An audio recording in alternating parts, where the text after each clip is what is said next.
the Boondocks got rebooted, what do you think will make it on there? And it was his granddad in the So I Ain't Fresh fit. Mm-hmm. And I said, y'all don't know the Boondocks for real. None of the good episodes, besides the R. Kelly episode, actually ever parodied current events. They held a mirror up to the culture by using archetypes of black people. Right? Mm-hmm. And everybody was like, no.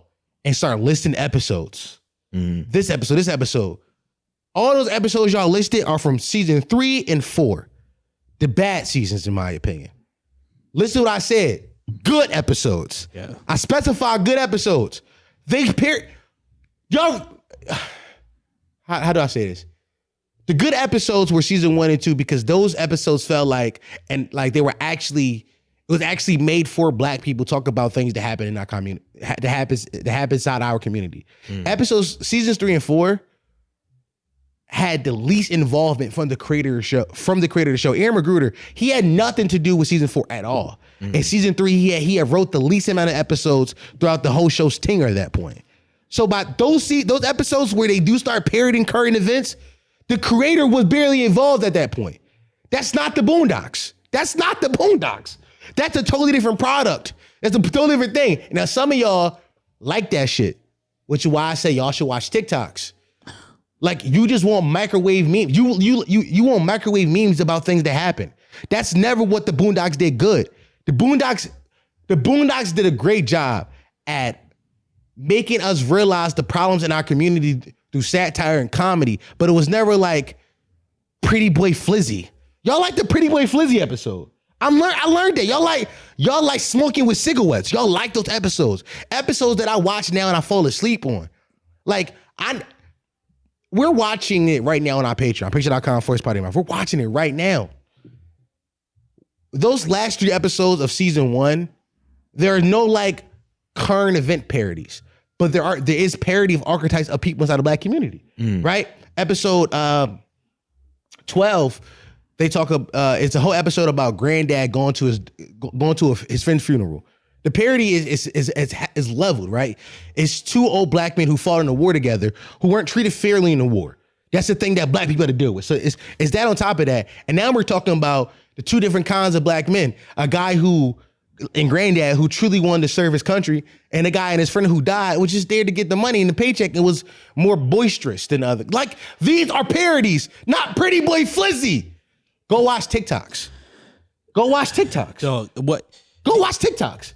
Off of just having watched the first season, the thing that stands out to me is that, especially people were bringing up like, oh, because the whole prompt is like, why would you want to see parodied? And people were doing like their own like, oh, this should happen. I realized they might not even know what satire or parody is, because they were just like, oh, just doing the thing. Just do the thing. Just doing the thing. Oh, grandpa with I Ain't Fresh. That's the extent of the joke. They just wanted these people. They just wanted the meme. They just wanted the meme in the show. Which, quick side tangent, something that bothered me about Atlanta season 3 was that, which I couldn't finish it. A lot of it was just like, let's just do the meme.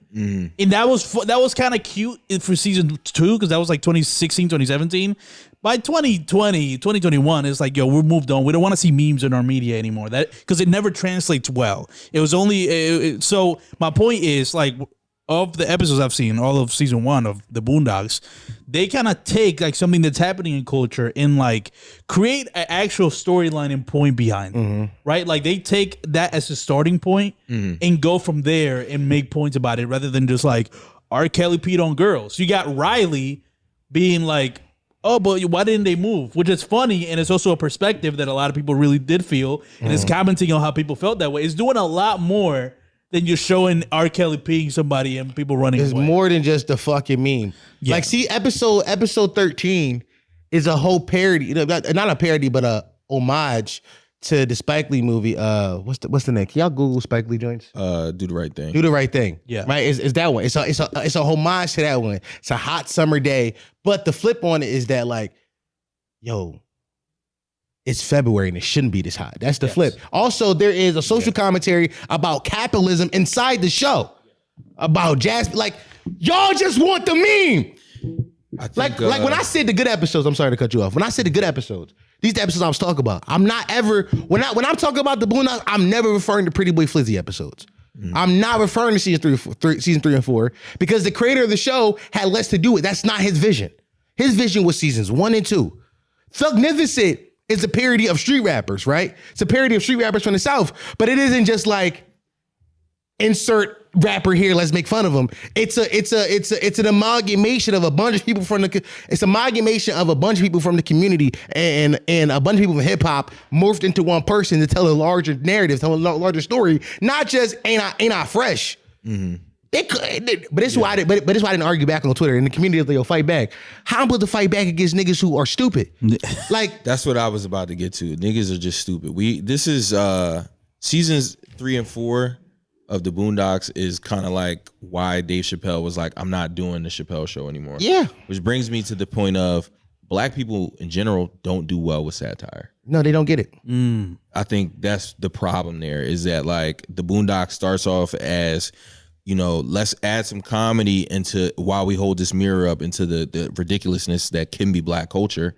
Right. And then the people, they don't see that the point of, yo, R. Kelly is a grown man that peed on little girls and y'all let him sing his way out of jail. Right? They don't see that. They see, they put R. Kelly in the cartoon. Yeah, R. Kelly's in the cartoon. MLK. As a kid, you know what I'm saying? Like, I grew up not even like this. Like you said, we're rewatching the Boondocks on Patreon. There's stuff in there that I had no idea was the point of the show. Right. I remember the moments that might have been the joke in the show. Yes. Like, for example, R. Kelly peed on the girl. That's what I know of as a kid watching the show. That's what most people took away from it. And I feel like there's the few that understand the satire of it all. Yeah. And it just makes me feel like black people don't realize that this isn't literal. This is not what the joke here is the ridiculousness of it that, you know, some of these things are reality. Yo, literacy rates inside the black community are at an all-time low. I know a lot of y'all haven't rewatched the Boondocks that are commenting, haven't rewatched the Boondocks in 10, 15 years. I know y'all haven't because y'all are bringing up episodes from the last 2 seasons, which tell me that's the shit that's fresh in your mind. Right. Mm-hmm. I'm the guy. I rewatch the Boondocks once a year. This is my shit. I am somebody who firmly believes that people like, you know, Aaron Magruder, people like Trey Parker and Matt Stone are so important to a functioning society because they make fun of the people in power in a way that is digestible for the people who are being taken advantage of, right? That is the point of satire, is to hold people accountable, not to make fucking memes. You dumb fucks. You are dumb fuck idiots who should watch TikToks. You stupid dumb fucks. All you niggas think you smart. You're not. You're dumb fucks. Well, hello, potty mouth.